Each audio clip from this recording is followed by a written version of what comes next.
Hello, আমি শ্রেয়া আবারও চলে এসেছি একটা নতুন ভিডিও নিয়ে।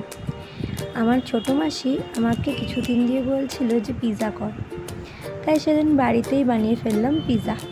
প্রথমেই আমি পিৎজা ব্রেডটাকে বানিয়ে নিয়েছি, তারপর চিকেনের কিমাটাকে খুব ভালো করে অনেকক্ষণ ধরে কষিয়ে নিয়েছি, যতক্ষণ না এটা দিয়ে তেল ছেড়ে আসে। এই যে কিমাটাও কষানো হয়ে গেছে। এরপর আমি পিৎজার ব্রেডটার মধ্যে ভালো করে সস মাখিয়ে নিয়েছিলাম। আমার কাছে যেহেতু পিৎজা পাস্তা সস ছিল না, তাই আমি এই সসটা বাড়িতেই বানিয়েছি, মেয়োনিজ, টমেটো কেচাপ আর রেড চিলি সস দিয়ে। এই সসটা দিয়েও খুব ভালো পিৎজাটার মধ্যে ফ্লেভার আসে, তোমরা একবার বাড়িতে ট্রাই করে দেখো। এরপর আমি অল্প করে চিজ দিয়ে সটে করে রাখা পেঁয়াজ আর কষানো চিকেনের কিমাটাও অল্প করে দিয়ে দিয়েছি। এখানে হয়তো অনেকেই ভাবছো যে আমি কেন সব কিছু হাতে করে দিচ্ছি, কিন্তু একদমই না। আমি প্রথমে চামচে করেই দেওয়ার চেষ্টা করেছিলাম, কিন্তু কি বলো তো, একদমই ঠিকঠাকভাবে দেওয়া যাচ্ছিল না, তাই হাতে করেই দিয়ে নিচ্ছিলাম। তোমাদের সাথে কথা বলতে বলতে আমার পেঁয়াজ আর কিমাটা দেওয়া হয়ে গেছে। এরপর আমি চিজটাকে গ্রেট করে 10 মিনিটের জন্য এটাকে ঢাকা দিয়ে লো হিটে হতে দেবো, তাহলেই হয়ে যাবে আমাদের পিৎজাটা। এই যে আমাদের প্রথম পিৎজাটা রেডি হয়ে গেছে। এরপর আমি সেকেন্ড পিৎজাটাও রেডি হতে দিয়ে দেবো। এর মধ্যেও একটা কাণ্ড হয়েছিল।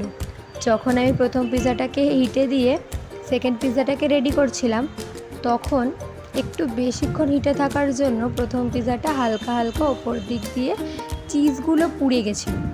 আমি তো ভাবলাম বোধহয় আর খাওয়াই যাবে না, কিন্তু কি বলো তো, ভালোই খেতে লাগছিল। মানে একটা তন্দুরি টাইপসের ফ্লেভার হয়েছিল, বেশ সুন্দর লাগছিল খেতে। এই যে সেকেন্ড পিৎজাটা রেডি হয়ে গেছে। এই পিৎজাটা একদম পারফেক্ট হয়েছিল, আর এটা আমি কেটে নিচ্ছিলাম।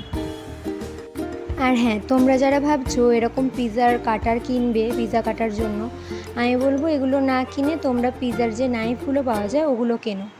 আমিও একটা কিনবো, কারণ কি বলো তো, এগুলো দিয়ে ঠিকঠাক মতো কাটাও যায় না, আর এগুলো বেশি দিন ধার থাকে না। এই যে সবাইকে আমি খেতে দিয়ে দিয়েছিলাম পিৎজা, আর সবাই তো খুব ভালো বলছিল। আর আমার মামার ছেলে তো খেতে গিয়ে পিৎজা পুরো উড়িয়ে দেবে, ওই দেখো উড়িয়ে দিয়েছে পিৎজা। আর এখানে তো আমার বাড়ির সবার পিৎজা খুব ভালো লেগেছে। তোমরাও একদিন এভাবে পিৎজা বানিয়ে খেও, দেখবে খুব ভালো লাগবে। আর যদি তোমরা ফুল ভিডিও চাও পিৎজার রেসিপি, তাহলে আমাকে কমেন্টে জানিও। আজকের ভিডিওটা এতটাই।